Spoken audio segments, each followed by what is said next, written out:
Welcome to part 2 of the What Jobs in 7.0 series. This is a series of 3 videos where I outline my choices of jobs to be in the next expansion. If you haven't already watched part 1 where I cover my choices for the next caster job, I left a link in the description. I highly recommend checking it out, but if you want to start here, let me give you a quick TLDR. Instead, if you want to go ahead and just get to the meat of this video, I left timelines in the description. In my last video, I went over what roles looked like in FF14 as of this video. I then highlighted my choice of a caster job based on the jobs that have appeared in the Final Fantasy series. I then went a step further and theory crafted a caster based on the MMORPG genre. I'll be doing the same in this video for the next tank, so let's get the show on the road. We currently have 4 tanks in FF14: Warrior, Paladin, Dark Knight, and Gunbreaker. These jobs wield the two-handed axe, sword and shield, greatsword, and a gunblade respectively. All 4 of these jobs are very unique to each other, and cover most of the basis of what we expect of tanks in an MMO, so I had to do some extra theory crafting for my 2 choices.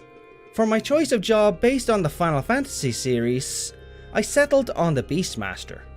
The Beastmaster job has had a few appearances in the series, particularly in Final Fantasy XI.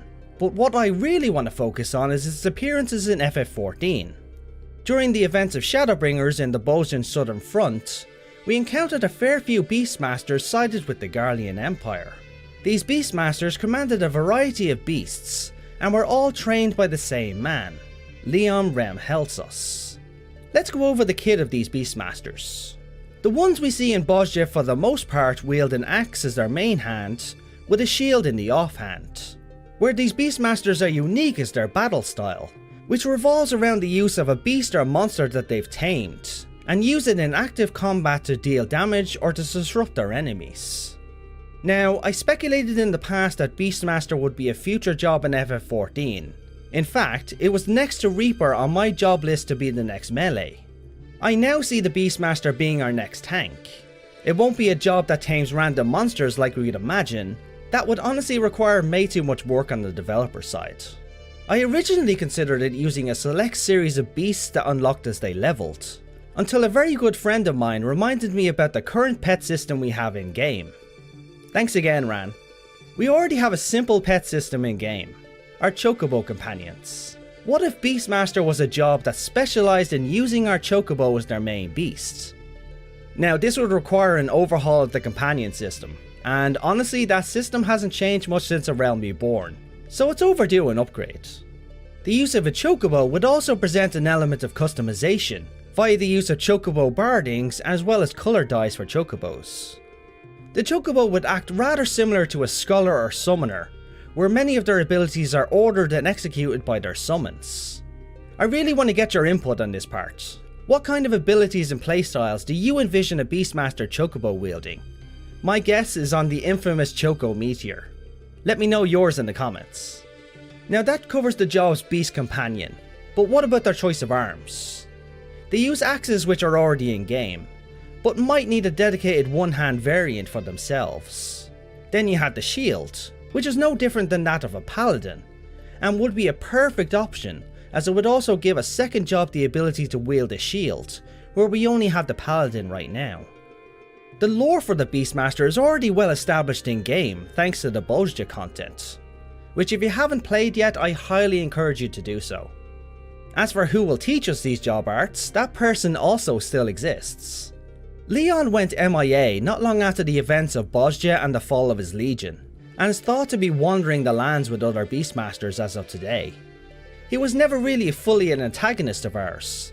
Instead, he favoured testing us in combat and never went full on to try and kill us. He, in my opinion, would make the perfect candidate to teach us the arts of the Beastmaster, because he's honestly the highest authority we know on the subject. Now then, next we explore the tank job candidate inspired by the MMORPG genre. This one honestly took me a while, but I finally settled on the Shaman. When I look at the current tank jobs we have in FF14, they cover almost all the basis of what a tank looks like in the genre.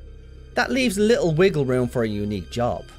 My idea for the Shaman is a job specialised with high HP, and the use of the power of earth and nature to attack and defend. They would use this power to augment their own attack, and ensnare or hinder their foes to keep their attention. Their weapon, however, would be a two-handed hammer, a weapon most players want to see in game at this point. They would utilise their powers to empower the hammer to deal damage and also for the deployment of defensive abilities, or even earthbound constructs to aid in defense. Think about this, we know line of the sight deployments are a thing in FF14.